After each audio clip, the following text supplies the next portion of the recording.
Assalamualaikum warahmatullahi wabarakatuh. Kaum muslimin yang dirahmati Allah, dukung kami dengan cara like, share, subscribe. Semoga channel kami bermanfaat bagi kita semua. Assalamualaikum warahmatullahi wabarakatuh. Bismillahirrahmanirrahim.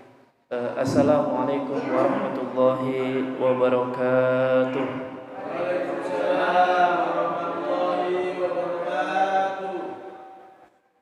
Alhamdulillahi wa kafa, wassalatu wassalamu ala rasulihil mustafa wa ala alihi wa sahbihi wa man wafa. Asyhadu an la ilaha illallah wahdahu la syarika lah, wa asyhadu anna Muhammadan abduhu wa rasuluh. Allahumma salli wa sallim ala nabiyyina Muhammad wa ala alihi wa sahbihi wa man tabi'ahum bi ihsan ila yaumiddin.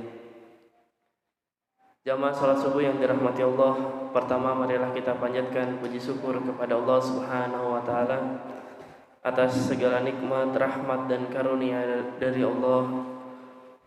Allah masih menghendaki kita untuk kita melaksanakan salat subuh berjamaah,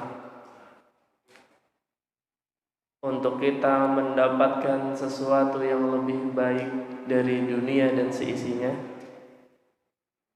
Semoga Allah jaga senantiasa nikmat ini, sehingga itu semua bisa menjadi sarana bagi kita dalam mendapatkan keridhoannya. Amin. Salawat dan salam selalu tercurah kepada Rasulullah Muhammad sallallahu alaihi wasallam, kepada keluarga, sahabat, dan semoga kita senantiasa istiqomah mengikuti ajarannya hingga yaumil akhir, dan kelak kita mendapatkan syafaat beliau. Amin. Allahumma amin. Jamaah salat subuh yang dirahmati Allah,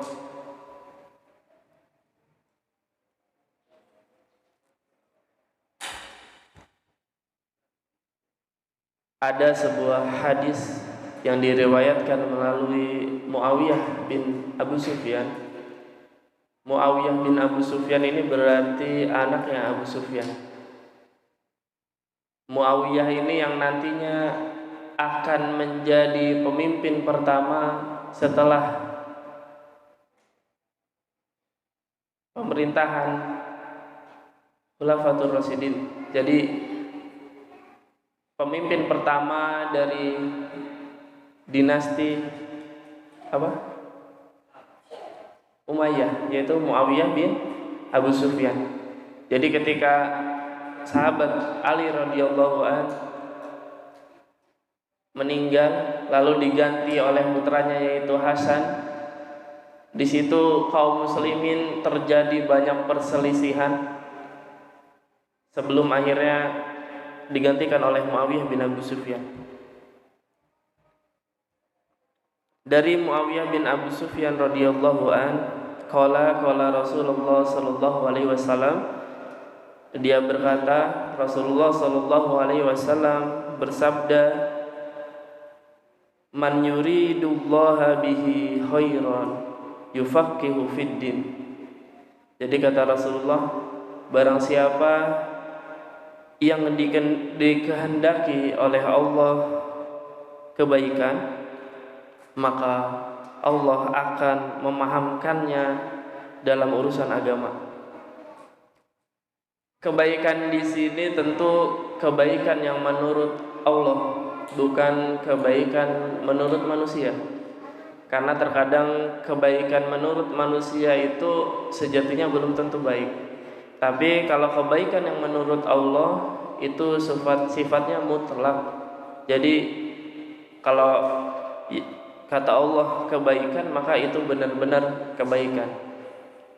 Ciri-ciri bahwa Allah menghendaki kebaikan kepada seseorang, kata Rasulullah, adalah Allah akan memahamkannya dalam urusan agama.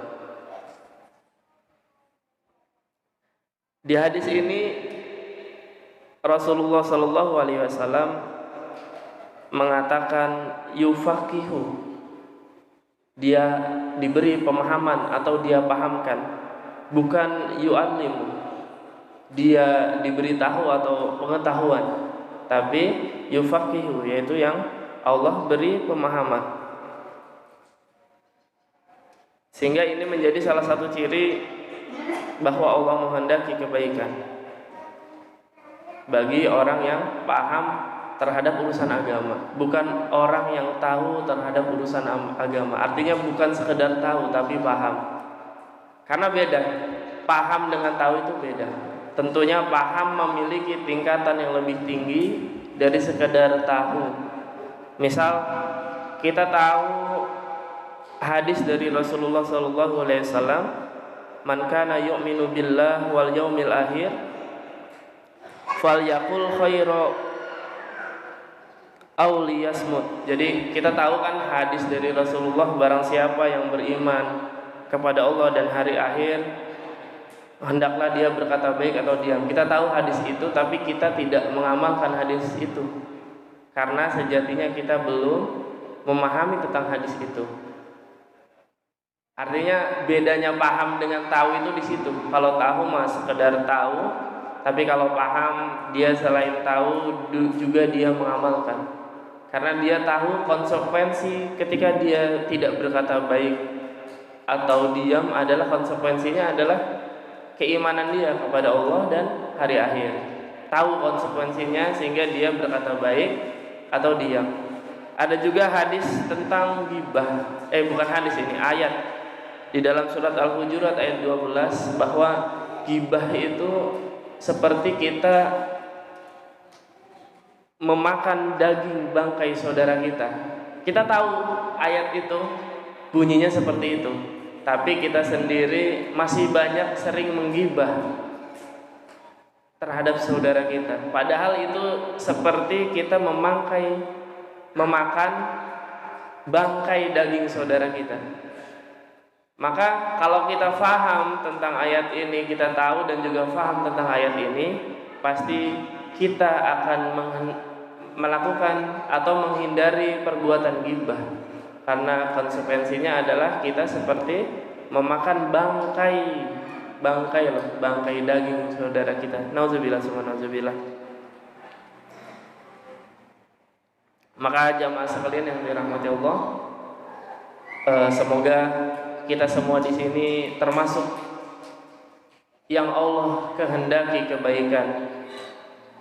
Walaupun kita belum faham ilmu agama, tapi setidaknya kita istiqomah belajar untuk memahami ilmu agama. Itu juga salah satu tanda bahwa Allah menghendaki kebaikan bagi kita.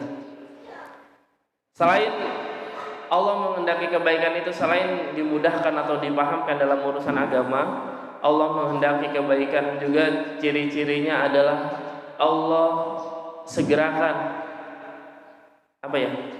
bahasanya Allah segerakan hukuman kita di dunia. Itu salah satu ciri Allah menghendaki kebaikan. Makanya kalau kita sakit itu sejatinya bukti kasih sayang Allah kepada kita. Karena dengan kita sakit, Allah gugurkan dosa-dosa kita. Coba kalau kita nggak sakit, nanti dosa-dosa itu hukumannya nanti di hari kiamat. Kan kita lebih berat gitu tuh. Jadi kalau kita sakit, maka itu adalah nikmat yang harus kita syukuri, karena dengan itu Allah menggugurkan dosa-dosa kita. Kalau dulu para sahabat itu pengen sakit, coba, karena mereka seringnya sehat. Selain pola hidup mereka yang sehat, pola makan mereka yang sehat, kita juga yakin bahwa dosa mereka lebih sedikit dari kita. Makanya mereka jarang sakit.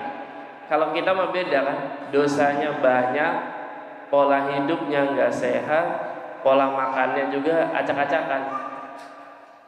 Dan ketika Allah beri nikmat sakit, kita kok bingung gitu tuh.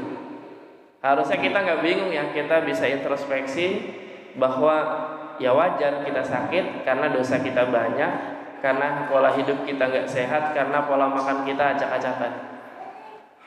Begitu saja jamaah sekalian yang dirahmati Allah, satu hadis yang semoga bisa menjadi pengingat bagi kita. Dan kita juga berdoa kepada Allah, semoga Allah senantiasa kehendaki kebaikan bagi kita. Jadi kita sholat subuh di masjid ini bukan atas dasar kita itu orang baik, bukan. Tapi murni karena Allah menghendaki kita untuk bisa sholat subuh berjamaah di masjid. Jadi nggak ada sedikit pun sifat atau perbuatan yang harus kita banggakan, yang harus kita sombongkan. Karena murni ini kehendak Allah. Dan juga kita mendoakan kaum muslimin semuanya, semoga Allah kehendaki kebaikan bagi mereka. Jadi nanti masjidnya rame, subuhnya rame, Masya Allah kan. Mungkin itu saja, semoga bermanfaat bagi kita semuanya. Di akhir mari sama-sama kita berdoa kepada Allah. Kita bermunajat, semoga Allah jadikan segala aktivitas kita menjadi aktivitas yang bernilai ibadah di sisi Allah Subhanahu wa taala. Amin. A'udzu billahi minasyaitonir rajim. Bismillahirrahmanirrahim. Hamdan syakirin hamdan naimin hamdan yuwafi nikmahu wa yukafi mazidah. Ya Rabbana lakal hamdu kama yanbaghi li jalali wajhikal karim wa adini sultanik. Allahumma anta rabbi la ilaha illa anta khalaqtani wa ana abduka wa ana ala ahdika wa wa'dika mastata'tu. A'udzu bika min syarri ma sana'tu. Abu'u laka bi ni'matika alayya wa abu'u bi dhanbi faghfirli fa innahu la yaghfirud dunuba illa anta. Allahumma afini fi badani, Allahumma afini fi sam'i, Allahumma afini fi basari. Allahumma inni a'udzu bika minal kufri wal faqr wa a'udzu bika min azabil qabr. La ilaha illa anta ya hayyu ya qayyum birahmatika astaghits waslih li sa'ni kullahu wa la takilni ila nafsi tarfatain abada. Allahumma inna nas'aluka ilman nafi'a wa rizqan thayyiba wa amalan mutaqabbala.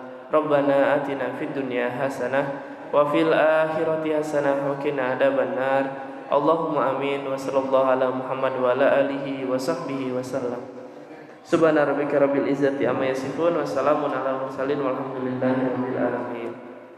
Subhanaka Allahumma wa bihamdika asyhadu an la ilaha illa anta astaghfiruka wa atubu ilaik.